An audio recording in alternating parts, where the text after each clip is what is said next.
Oi, sou eu de novo. O que estava ruim ficou ainda pior. Nos últimos dias veio à tona um dos maiores escândalos envolvendo aposentados e pensionistas do INSS. O rombo, segundo levantamentos, ultrapassa a casa de 6 bilhões de reais. 4 milhões de idosos roubados, e a maioria das vítimas do Norte e Nordeste. Mas isso todo mundo já sabe. O que eles não te contaram é que o escândalo atual era de 6 bilhões. Hoje, com um novo relatório da CGU, mostrou que só em 2023, 35 mil reclamaram de fraude. E o valor movimentado, 90 bilhões. 90 bilhões. Nós estamos diante do maior escândalo de corrupção da história do nosso país. E o golpe era o seguinte: aposentados eram filiados sem consentimento, tinham valores descontados direto do contra-cheque, ou faziam empréstimos que eles nunca pediram. E daí, quando reclamavam, nada acontecia. Estamos falando do desvio de valores bilionários de pessoas doentes e idosas. Dinheiro que deveria estar no bolso de quem trabalhou a vida inteira e hoje depende da aposentadoria para viver. E é claro, vão espalhar a narrativa de que tudo começou no governo anterior. E já percebeu que no governo passado tudo era culpa só do presidente. E nesse governo nada é culpa do presidente? Mas olha só que interessante.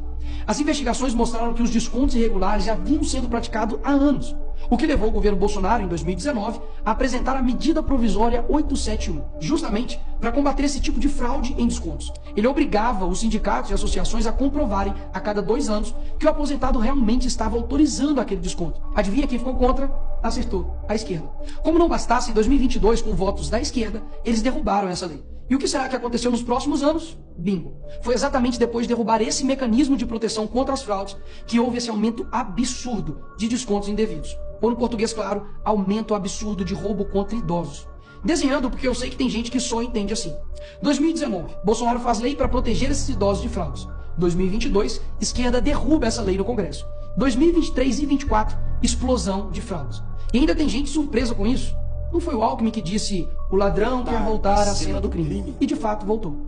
Desde o início do governo Lula, representantes dos ministérios da Previdência participaram de pelo menos 15 reuniões com entidades que hoje estão sendo investigadas. Inclusive, o próprio ministro, Carlos Lupe, e o ex-presidente do INSS, Alessandro Stefan, estiveram em 8 dessas reuniões. A entidade que mais participou dos encontros com os ministros foi a CONTAG, justamente a organização que mais roubou o dinheiro dos aposentados. E o escândalo é ainda mais grave. O relatório de auditoria da CGU revelou que, em muitos casos, as autorizações para descontos foram feitas em nome de pessoas que sequer tinham condições de manifestar a sua vontade. Foram encontradas situações absurdas. Pessoas com deficiência grave, impossibilitadas de assinar qualquer documento. Indígenas que vivem em aldeias remotas e não sabem ler ou escrever. E até aposentados que nem moram no Brasil. Roubar alguém já é terrível, mas roubar pessoas nessa situação é ter a certeza de que nada vai acontecer com você.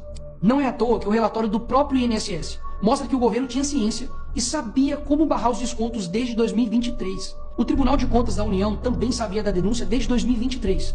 Desde essa época, poderia ter ajudado as pessoas que foram vítimas, mas o julgamento ficou parado por mais de 1 ano, por um ministro do TCU indicado por Lula. E o sindicato investigado era do irmão do Lula. E o filho do Lewandowski, ministro do Lula, advoga para outra entidade acusada de fraude do INSS. É o país das coincidências. Ou seja, reuniram com entidades investigadas, foram avisados, confessaram que sabia e ignoraram. Fingiram que não viram. Agora, com a pressão do escândalo, o governo Lula trocou o ministro e só. Nenhuma consequência para ele. Engraçado, né? Se o pobre erra o CEP no cadastro, é fraude. Mas se o sistema desvia bilhões, é só trocar o responsável.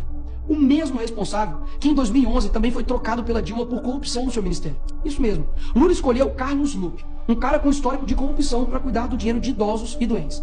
E depois de 14 anos ele volta e cai de novo, da mesma forma. Tudo isso está acontecendo e sabe qual é a solução do governo? O INSS usará o dinheiro do povo e devolverá o dinheiro aos aposentados e pensionistas. Traduzindo, as vítimas vão ressarcir o prejuízo das vítimas. E os criminosos, Nicolas, seguirão livres, sem punições. Que bela democracia. Eles roubam e quando a gente descobre, eles mandam a conta pro povo brasileiro pagar. Assim fica fácil roubar. É o crime perfeito. Tá, Nicolas, mas o que vocês estão fazendo contra isso? Eu e a oposição apresentamos um projeto de lei para proibir definitivamente esse tipo de desconto automático no INSS. E mais, preciso da sua ajuda para poder pedir para instalar a CPI dos roubos dos aposentados. E será lá nessa comissão que vamos investigar mais a fundo e poder colocar na cadeia quem foi responsável por isso. E aí sim, fazer com que eles devolvam esse dinheiro, não que você pague essa conta. Vá até a rede social do Hugo Mota e Davi Alcolumbre e peça para que essa comissão seja instalada. E por fim, vá urgente ao seu banco ou veja o extrato na sua conta pelo celular e veja se há algum desconto indevido. Só assim, você saberá que está sendo roubado ou não e peça o cancelamento imediato desse roubo. E sim, o tempo passa rápido. Eu sei que muitos não pensam no futuro, mas um dia ele chegará. E que nesse dia tenhamos feito algo para chegar aqui diferente do que estamos vivendo agora. Ninguém aguenta mais um país que só desanima a gente a cada notícia. Mas para chegar aqui diferente, a gente precisa fazer algo diferente agora. Porque o partido que prometeu cuidar do povo, um presidente que os colocou como pai dos pobres, acabou explorando quem eles mais juraram defender. Mas eles só chegaram lá porque muitos acreditaram neles. E até quando?